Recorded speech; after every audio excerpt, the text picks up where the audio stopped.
We gonna talk about a web series called What If। आज हम इसके season 1 के एपिसोड 2 की बात करेंगे। वैसे इसका लास्ट एपिसोड काफी सारे गूज बम से भरा हुआ था और उससे ज्यादा आज आप सभी को मिलने वाले हैं, क्योंकि इस एपिसोड के अंदर इतना कुछ भरा हुआ है जो कि सीरियसली से देखने के बाद तो बियॉन्ड द माइंड लग रहा था मुझे। और ऐसा मैं इसीलिए कह रहा हूँ क्योंकि इसके अंदर इतने सारे ट्विस्ट देखने को मिले मुझे, जिन्हें आप जानने के बाद में लाइक एकदम फैक्टिफाइड हो जाएंगे। सो विदाउट वेस्टिंग टाइम चलिए आते हैं इस कहानी की मेन स्टोरी लाइन की तरफ। वेल, इसकी शुरुआत होती है मोरैग ग्रह से, जहां पर हमें दिखाया जाता है स्टार लॉर्ड या फिर कहूं टचा लॉर्ड। अगर आपने मेरी guardians of the Galaxy movie देखी होगी तो आपने देखा होगा कि मोरैग ग्रह पर पहुंचता है पीटर क्विल, जिसे कि योंडू ने काम दिया था ऑर्क टेंपल में जाकर ऑर्क को लेकर आने का। बेसिकली ऑर्क के अंदर होता है एक पावर स्टोन, मगर जैसा कि सीरीज का नाम है व्हाट इफ, तो उसी को कंटिन्यू रखते हुए अब यहाँ पर पहुंचता है हमारा classic star lord. And as usual जैसे पीटर क्विल के पास में इक्विपमेंट्स थे, वैसे ही सेम कुछ एडविक बॉसमैन के पास में भी होते हैं और उसकी मदद से वो ऑर्क को एक ही झटके में अपने हाथ में ले लेता है। मगर वहां पर पहुंच जाती है अब मोरैग और साथ ही मोरैग की टीम, जो कि ऑर्क को रोनन के लिए चुराने वाले थे। मगर सबसे इंटरेस्टिंग बात तो वहां हो जाती है जहां पर कोरैग उसे देखकर उसका फैन हो जाता है और उसे कहता है कि आप तो मेरे बहुत ही बड़े आइडियल हैं। मेरी हमेशा से ये इच्छा थी कि मैं आपके साथ मिलूं, आपके साथ एक बार बातचीत करूं या आपके साथ एक छोटा सा मुकाबला करूं। तो वहां पर अब इन दोनों के बीच में एक छोटा सा मुकाबला हो जाता है,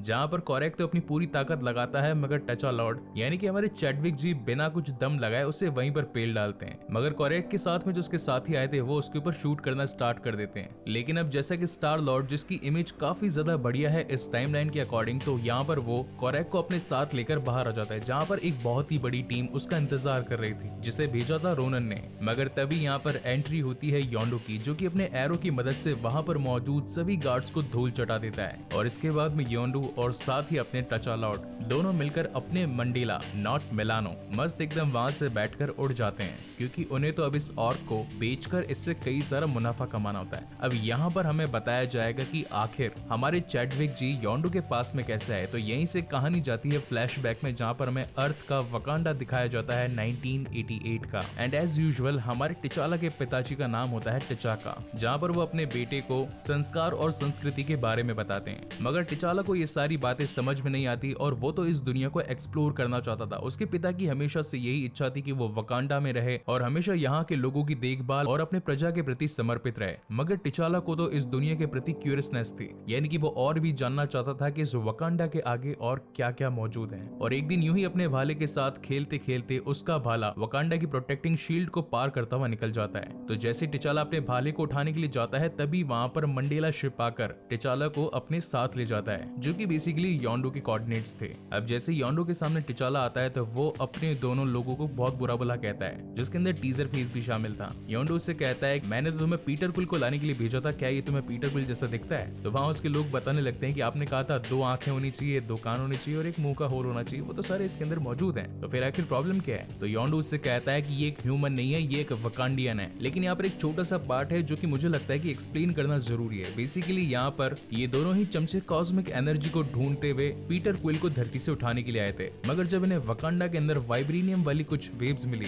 तो इनके शिप के एल्गोरिथम ने उस वाइब्रेनियम वाली वेव को कॉस्मिक वेव के साथ कनेक्ट करते हुए उनके शिप को यहाँ पर ला दिया। और अब इसी के साथ टिचाला योंडू के साथ रहता रहता बड़ा हो गया। और इसके बाद में कहानी यहाँ से शिफ्ट होती है 20 साल आगे, यानी कि इस टाइमलाइन के प्रेजेंट टाइम में, जहाँ पर अब ऑर्क को चुरा लेने के बाद में योंडू, कोरैग, टिचाला यानी कि क्लासिक स्टार लॉर्ड, ये सभी बैठकर पार्टी कर रहे होते हैं, जिन्हें ज्वाइन करता है द ग्रेट थैनोस। अब यहाँ पर सबसे वियर्ड बात यह है कि इस टाइमलाइन के अंदर थैनोस के मन में इस दुनिया को आधा आधा हिस्सों में बांटने का ख्याल है ही नहीं। क्यों? क्योंकि उसने ऑलरेडी स्टार लॉर्ड के साथ बात करके अपने माइंड को चेंज कर लिया है। काश ये बातें कैप्टन अमेरिका और आयरन मैन के साथ भी हो जाती तो आज इतनी बड़ी इन्फिनिटी वॉर और एंड गेम को देखते हुए हमें आयरन मैन को न खोना पड़ता। वेल, तो जैसा इस सीरीज का नाम है व्हाट इफ, तो ये सभी चीजें होना तो एकदम आम बात है। और यहाँ पर एक और मजे वाली बात हमें दिखाया जाता है ड्रैग्स, जो कि बेसिकली एक बारटेंडर है, जिसे हमेशा ही इनविजिबल होने के ख्याल आते रहते थे। मगर इस टाइमलाइन में वो काफी खुश मिजाज और साथ ही फोटोज क्लिक करवाने वाला एक क्रीचर होता है। अब इसके बाद में इनसे आकर मिलती है नेबुला, जो कि इनकी पूरी टीम को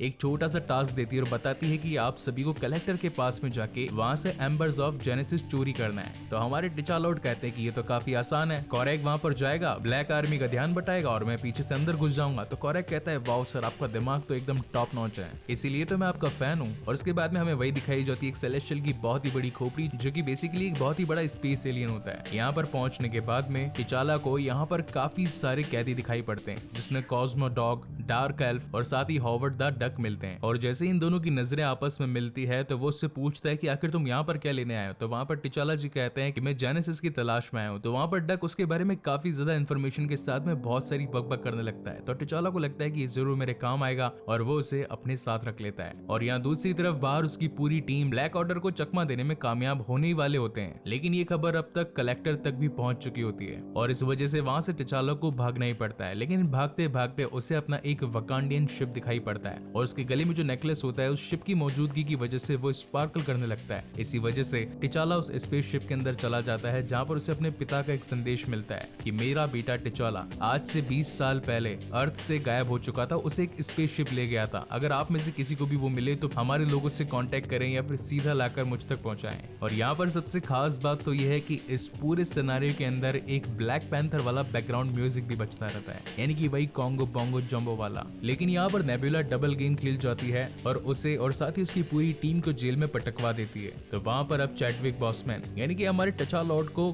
योंडू पर काफी ज्यादा गुस्सा आता है और कहता है कि आखिर तुमने मुझे हमारे पिता से अलग क्यों करवाया। और इन दोनों के बीच में एक झड़प सी स्टार्ट हो जाती है। तो वहाँ पर योंडू कहता है कि मैं भी बिल्कुल तुम्हारी तरह हूँ, हम दोनों की किस्मत और हम दोनों की ही जर्नी सेम रही है। अब इन बातों को सुनकर वहाँ पर टिचा लॉर्ड थोड़ा सा शांत हो जाता है और कैसे तैसे वहाँ से मौका पाकर अपने नेकलेस की मदद से वहाँ के कांच को तोड़कर बाहर निकल जाता है। मगर जैसे वो बाहर निकलता है उसका सामना होता है द कलेक्टर से। और व्हाट इफ की इस टाइमलाइन का कलेक्टर पिछले वाली मूवीज के टाइमलाइन से काफी ज्यादा तगड़ा होता है। और सबसे बेस्ट पार्ट तो ये कि इसके पास में हथियारों का एक बहुत ही बड़ा कलेक्शन होता है, जिसके अंदर कैप्टन अमेरिका की शील्ड, थॉर का हैमर और साथ ही हेला का हेलमेट भी होता है। मगर उसी वक्त योंडू उसकी मदद करता है और अपने याका एरो की मदद से उसके हेला के हेलमेट को वहीं पर तोड़ डालता है। और पीछे से करीना आकर उनकी मदद करती है। ये करीना अगर आपने मूवी में देखा होगा तो बेसिकली एक सर्वेंट थी कलेक्टर की, जो हमेशा से उसकी गुलाम रहा करती थी। मगर इस बार वो टचा लॉर्ड की हेल्प करती है कलेक्टर को 4 दीवारी में कैद करवा देने की, क्योंकि कलेक्टर ने ही उनकी पूरी स्पीशीज को कैद करके अपने स्पेसशिप में रखा हुआ था। और जैसे ही टचा लॉर्ड, योंडू और उनकी बाकी पूरी टीम सेलेस्टियल की खोपड़ी से बाहर निकलती है तो वहाँ पर करीना